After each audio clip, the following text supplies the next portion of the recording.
Now, this was an interesting one. The Forgotten City is a first person narrative driven game that takes place in an ancient Roman city of unknown name. Now, I play video game critic on TV, but in real life, I'm an ancient historian. I'm earning my doctorate to study ancient Rome and late antiquity and things like that. So, as you could imagine, this game really intrigued me. And to be honest, guys, I'm not even going to do the whole let's get into it thing. This game is really fucking cool. Let's go. The premise of The Forgotten City is that you find yourself sent back into a time to an unnamed Roman city in the year 65 CE, about 7 months after the fire of Rome. This town is ruled by one unbreakable law. If anyone sins, then the entire city will die. The problem? No one knows what is defined as a sin. Thus, the entire town lives on edge, never really quite sure when one misstep, one mistake, will cause the entire city to be turned to gold. Your task is to figure out the truth behind the golden rule, and the way that you do that is to get to know the townspeople and help them with their problems until all of the evidence falls into place. I will not go into what all of that entails, or what the answer ultimately is, as I want this review to be as spoiler-free as possible. However, let me assure you that the answers provided here were satisfying, and that I thought the ending was very well done. To me, however, this game is more than simply a mystery set in ancient Rome. Rather, this is a vehicle that allows the player to, however briefly, immerse themselves in the contours of the past and see the good, the bad, and the ugly. These villagers come to life, and you feel as if you are existing in a real, living town with neighbors that you grow to care for, rather than a staid description of a city that you might read in an ancient text. In other words, history comes alive in this game in a way that it so rarely does in other ways. The developers use these characters to explore how we should approach and judge historical empires in the present day. Now, this following statement is an interpretation of mine, but I think that the developers mean for the player to walk away with this conclusion. Rome is multifaceted. You can't have the good without the bad. That is not to excuse the atrocities that Rome has committed, but to show how the same impulses that led to atrocities also lead to opportunities for others. Take Galerius' story, for instance. Getting to know his story, you can see the ruthless colonialism that led to the Romans' disregard for the fate of conquered peoples, which ultimately led to his own enslavement. Galerius is a good man who has not really lived a good life. But compare his story to that of Virgil, not the poet, a different guy. Virgil belonged to the Batavi tribe, where he found that his homosexuality was not accepted by his neighbors. He was enslaved by the Romans and brought back to Rome, but unlike Galerius, Virgil found this to be a more positive experience. He had kinder masters, to be sure, but the important thing was that his homosexuality was actually accepted by the Romans, so he no longer had to hide who he was. The same mechanism, slavery, led to two drastically different outcomes, and the probing player might wonder how that might be. To me, the answer in this game lies in the Romans' own sense in the superiority of their civilization. Sentius is the archetypical Roman governor, for instance, who tells you all about how Rome is good for civilizing the barbarian. In Rome, he claims, there was no persecution on the basis of skin color or on the basis of sexuality. Unlike American slavery, Roman slavery, he claims, was based almost entirely on the consequences of war. Just as an aside, as a historian, it is true that Rome and Greece as well got a lot of its slaves from war captives, but let's not kid ourselves. There were also massive amounts of slave trading, slave capturing, and normal old chattel slavery. We know this because of law codes. We know this because of different speeches and letters that people like Cicero were giving. And there's a particularly amazing anecdote in one of Augustine of Hippo's letters a few centuries after, detailing how African tribes would go in and capture people on farms, and then churches would have to collect money in order to try to buy them to set them free. The history of slavery in the ancient world is fascinating. And what I find interesting about this episode is that Sentius is expressing the Roman viewpoint that has some element of truth to it, but it's not quite true, kind of showing how the society even views itself, how its own self-conception might actually be wrong. Listening to Sentius without having any other context to go from, one might be tempted to agree with a whole lot of the Roman civilization program. Maybe a modern person wouldn't agree with the concept of taking war captives as slaves, but we might conclude that at least it's better than American slavery.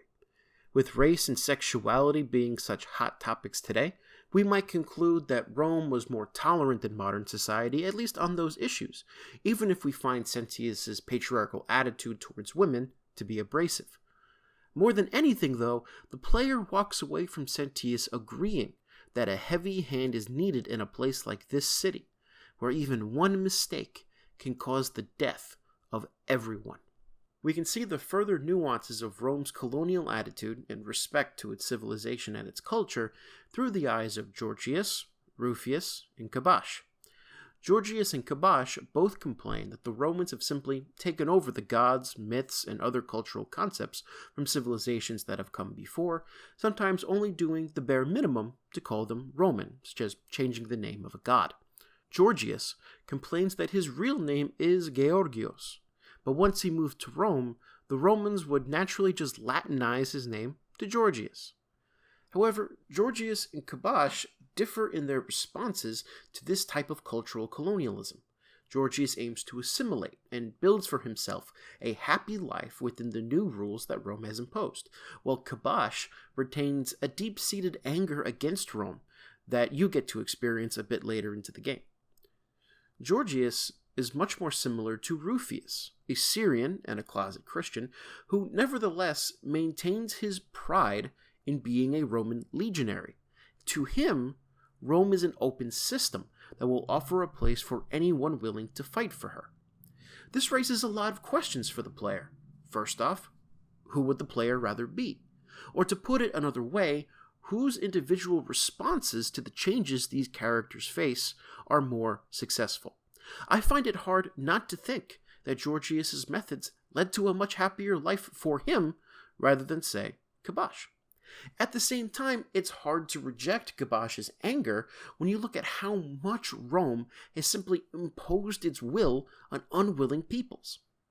As I said before, the ultimate conclusion that you reach is that the terrible things Rome has done can and does lead to awful outcomes for some, but also moments of opportunity and success for those outside the system who are able to enter the system and acclimate to Rome. To me, this is the magic of video games. You can dig into a lot of these issues by reading academic articles and books on Romanization and colonialism and imperialism. Yes, you can read things about strategies of accommodation or strategies of resistance.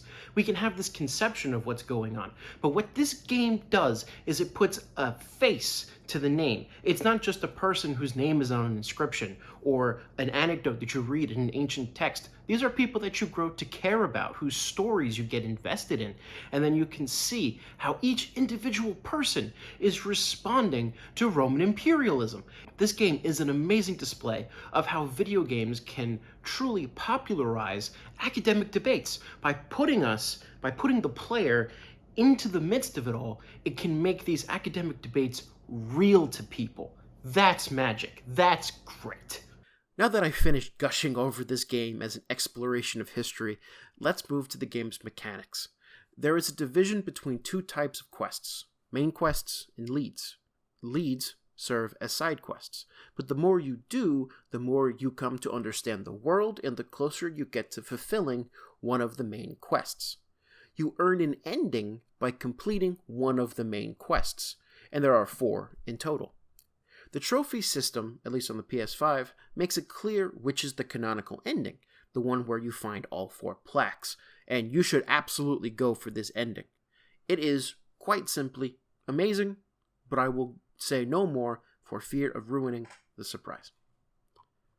What makes you different than everyone else in the game is your ability to constantly relive the same day.